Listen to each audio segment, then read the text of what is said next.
MG9 news అంగరంగ వైభవంగా శ్రీ ఆంజనేయ స్వామి రథోత్సవం కర్నూలు జిల్లా కోసిగి మండల పరిధి అగస్తనూరు గ్రామంలో శ్రీ ఆంజనేయ స్వామి రథోత్సవం అంగరంగ వైభవంగా నిర్వహించారు. శనివారం శ్రీ ఆంజనేయ స్వామి విగ్రహానికి అందంగా అలంకరించి పూజారులు విగ్రహానికి రుద్రాభిషేకాలు, రుద్రపూజలు, గంగాభిషేకాలు, పంచామృత అభిషేకం, హోమం నిర్వహించారు.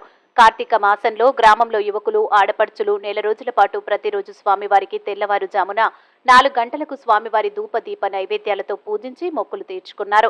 కార్తీక మాసంలో ఈ శనివారాన్ని స్వామివారి రోజుగా భావించి గ్రామంలో తెల్లవారుజాము నుండి కోలాహలంగా స్వామివారికి గండ దీపాలు సమర్పించారు. అనంతరం ఆడపడుచులు కలశాలు, డబ్బులు, మేళ తాళాలతో స్వామివారి రథోత్సవాన్ని జనసంద్రంలో వైభవంగా ముందుకు ఊరేగించారు. రథోత్సవం సమయంలో యువకులు టపాసులు పేలుస్తూ అరటికాయలతో సప్తనాదం వినిపించేలా పూజలు సమర్పించారు. సంవత్సరానికి ఒక్కసారి వచ్చే ఈ కార్తీక మాసంలో గ్రామ పెద్దలు, యువకులు, ఆడపడుచులు, పిల్లలు అందరూ కలిసి గడిపారు. ఈ కార్యక్రమంలో గ్రామ పెద్దలు, యువకులు తదితరులు పాల్గొన్నారు. MG9 న్యూస్ తో కోసిగి రిపోర్టర్ సతీష్.